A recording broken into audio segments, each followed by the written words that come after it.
Good morning, family. In one of the last videos you saw us preparing this ground for our vegetable patch, and I mentioned that I was going to get out the cardboard so it would get a little bit wet.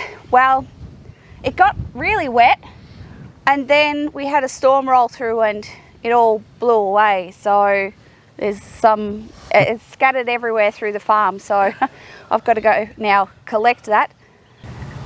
What we're going to do today is we're going to put the beds together. They're about 150 mil or 6 inches high. Yep. They are obviously the 4 foot wide and they are 12 foot long. So we're going to lay those out to see that everything works. Then we're going to put the cardboard down and then the dirt, and we'll amend the soil. These garden beds are a mixture of reclaimed and recycled timber and some new timber. Because they're so long, we couldn't get any reclaimed timber to match the size, so we've had to get new material there. But where we can, we've gone and collected a whole heap of pallets, and we'll be making use of our pallet removal tool, which we also have a video on, and getting that in there as well. Hi-ho, neighbours. Time to get started. So we'll just need to get this garden bed area set up and nice and clear, and we'll get the boards put in place and get it all put together. Time to get moving. These are the new boards that we've got.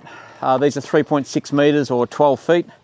So 2 of these will go on each side.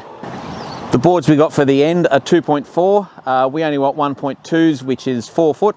So Julianne's going to be using the docking saw at the back there just to cut those in half. So we have 1, 2, and then the 2 halves on each end to make the garden bed. Oh, there's a bit of weight.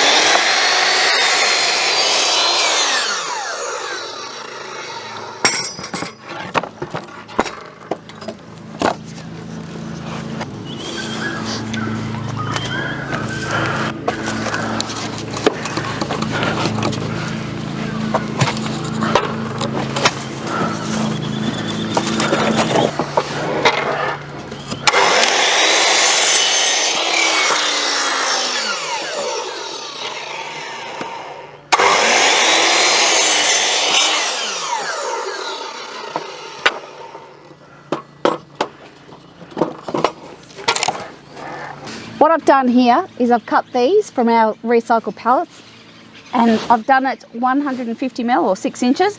What we're going to do is pop these under here.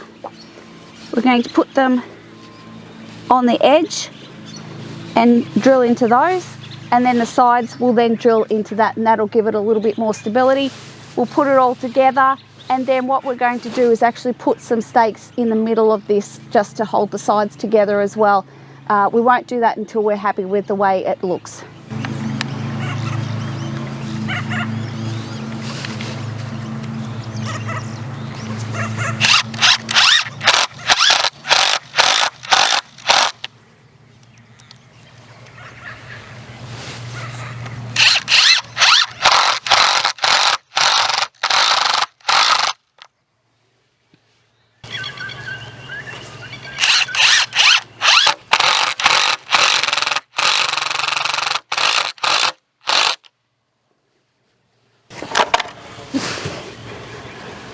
So there you can see we have this,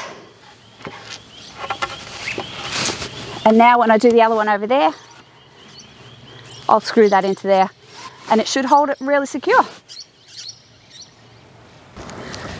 What I'm going to do is put all these together and we'll get a production line going, and then we'll put the ends together.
we don't know if we've actually got some footage of the kangaroos that just came shooting through, but Julianne was sitting here working and a mob of kangaroos, obviously got a fright down the back there, have just come through at a rate of knots, just going flat chat straight through the property, and very close to Julianne.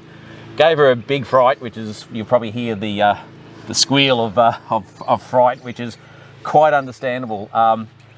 People overseas probably don't understand, our kangaroos are an amazing animal. I love our kangaroos. They're an amazing Australian animal. They're perfectly adapted and evolved for this environment. They've got so many cool features. People have seen a video previously where, at my previous work, where we had kangaroos and they were quite okay with people. Those kangaroos lived around people all the time. Out here on Sweeney's Creek Farm, we've only got wild kangaroos. They very rarely interact with people. They're very shy and timid. They're very scared of people. They see them as a threat. So kangaroos can pose quite a threat. A cornered kangaroo, or one that is trying to escape from something and you're blocking its pathway, can, particularly if it's a big male, will arc up and will attack. And even if they're not, even the rate they were going, if they're in a hurry and you're in the way, they can bowl you over as well.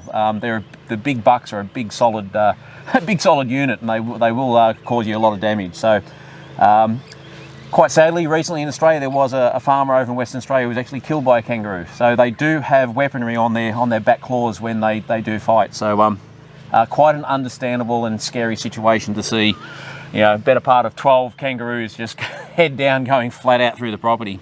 And you may have heard me yell out Stephen's name. The only reason I did that was because I wasn't actually aware of what Stephen was doing or where he was. I thought he was just here and I was trying to warn him. Fortunately, he was actually in his car, so he is quite safe. I was as safe as houses. So we've got one completely finished here. It's all been screwed together. We'll keep making a few others, get them into position, and then we're going to use the tractor to get some soil in there and get them ready. One down and 13 to go. It's fine. It's just a rough thing, isn't it?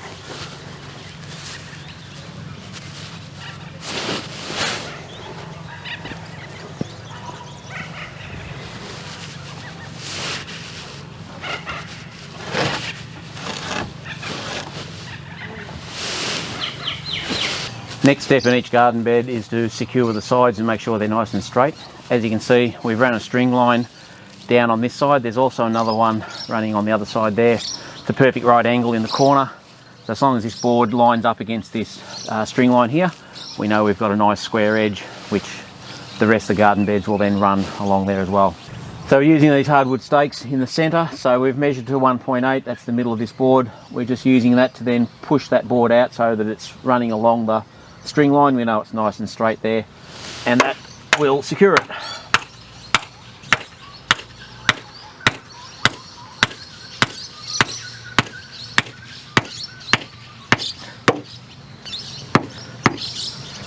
And then one screw through there will hold it in place.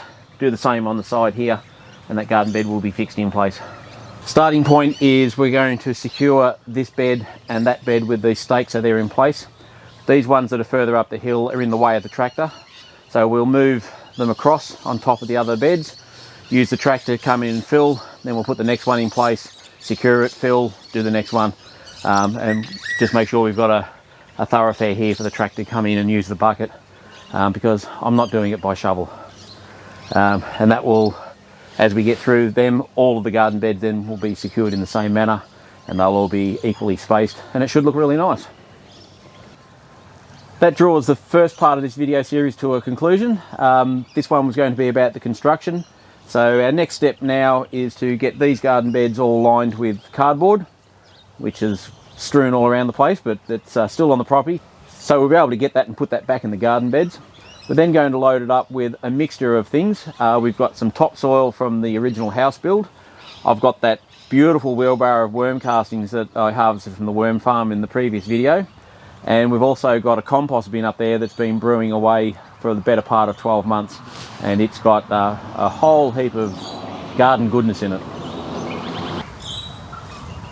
Hope you like the look of it, guys. We're really pleased with it. We think it looks really great. It's going to look much better with all of the soil in there. Julianne's got a number of trays of seedlings. They're growing like like nothing you've ever seen inside in the nice warm area. So there's all sorts of things coming in here. There's corn, there's pumpkins, there's beans, a real wide variety. Certainly got plenty to deck out these garden beds. Thanks for all the support, guys. We really appreciate it. Our channel's starting to hit some very important milestones, and it's very pleasing to see that people are coming along to join in on the channel, enjoying what we're doing. Thanks for watching the video, guys. Hit that thumbs up if you enjoyed it, and please, if you're new here, consider hitting that subscribe button and join our family. We've got a lot more work to do here, and hopefully you'll see it all transpire in the next few weeks, and it'll be all fantastic. For now, thanks for being here, guys, and bye for now.